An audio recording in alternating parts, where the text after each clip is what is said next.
A lion can tear through 40 pounds of meat in under an hour.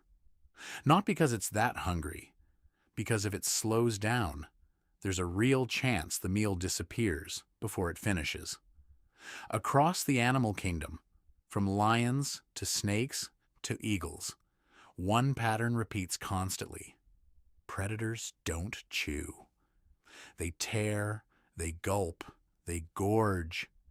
And it turns out that's not laziness. It's engineering, built from the teeth down to the stomach and reinforced by one of the harshest rules in the wild. Chewing seems like it should help. Smaller pieces, easier digestion, less waste. Herbivores do it constantly, grinding plant matter for minutes at a time. So why did evolution take predators in the exact opposite direction? Start with the mouth itself, because it was never built for chewing in the first place.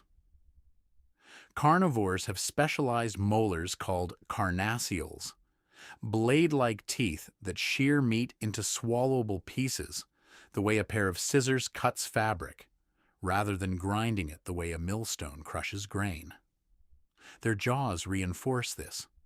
Instead of the side-to-side rotary motion herbivores use to pulverize tough plant fiber, carnivore jaws move almost entirely up and down. A chopping motion built for shearing, not mashing. There's no grinding surface to speak of, because grinding was never the goal. Here's the deeper reason chewing barely happens. The mouth isn't where digestion starts for a carnivore. In humans and other omnivores, saliva contains enzymes that begin breaking down starches immediately. Carnivore saliva doesn't. It skips that step almost entirely, partly because the enzymes capable of breaking down protein are simply too dangerous to release inside the mouth. They'd risk digesting the animal's own tissue on contact. So carnivores don't bother mixing food with saliva at all. They bite off a chunk and swallow. Digestion, for a predator, doesn't begin at the teeth. It begins much further down. And what's waiting further down is genuinely extreme. Carnivore stomach acid sits around pH 1, industrial strength acidity, roughly 10,000 times more acidic than the human stomach. That level of acid isn't just breaking down muscle tissue. It's strong enough to dissolve bone and kill off the dangerous bacteria that thrive in raw, sometimes already decaying meat. That's the real trade being made here. Instead of investing time and energy mechanically breaking food down in the mouth, predators invest almost everything into one devastatingly effective chemical process downstream. Swallowing a chunk whole isn't skipping a step. It's outsourcing the entire job to a stomach built to finish it in one violent chemical pass. Some predators take this logic to its absolute limit. Snakes don't just avoid chewing. Many can't chew at all. Their jaws are built to flex and expand, allowing them to swallow prey larger than their own head, aided by gastric acid every bit as strong as what's found in a lion's stomach, capable of slowly dissolving bone over the following days. Birds of prey solve the same problem completely differently, because they have no teeth to work with in the first place.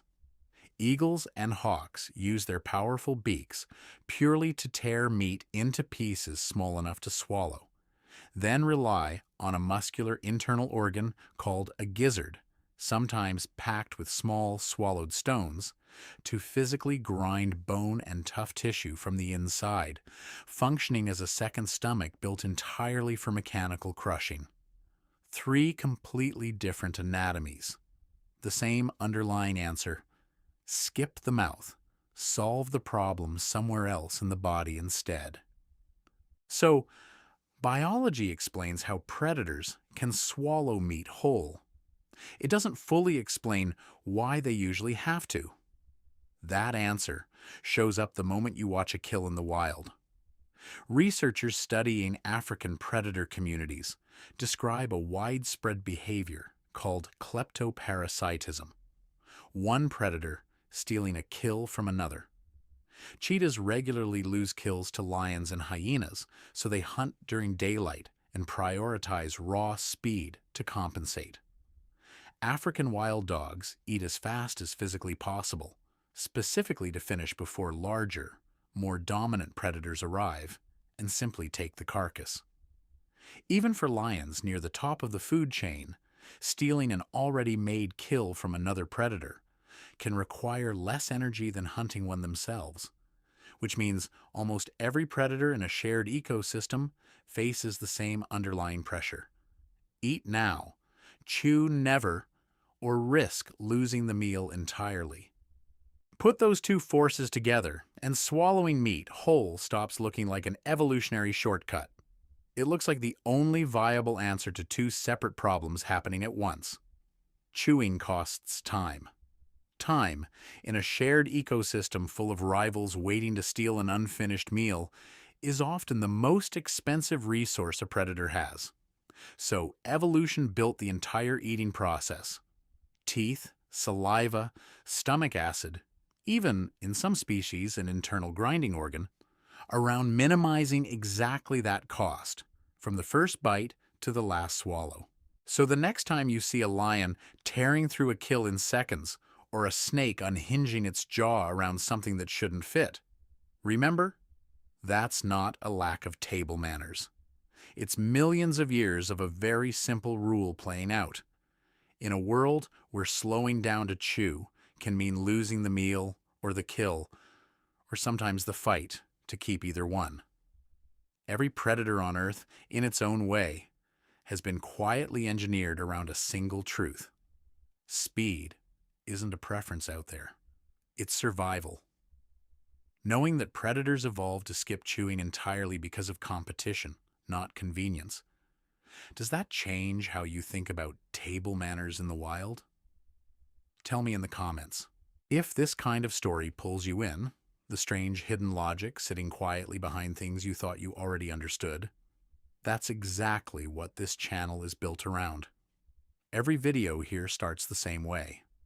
A question most people have never actually stopped to ask, and a deep dive into the real science and history behind the answer. No guesswork, no clickbait facts, just what the actual research says, explained the way it should have been the first time you heard it. If you want more stories like this one, the ones that make you look at something completely ordinary and never see it quite the same way again, hit subscribe and turn on notifications so you don't miss the next one. There's a lot more of this world left to uncover. I'll see you in the next video.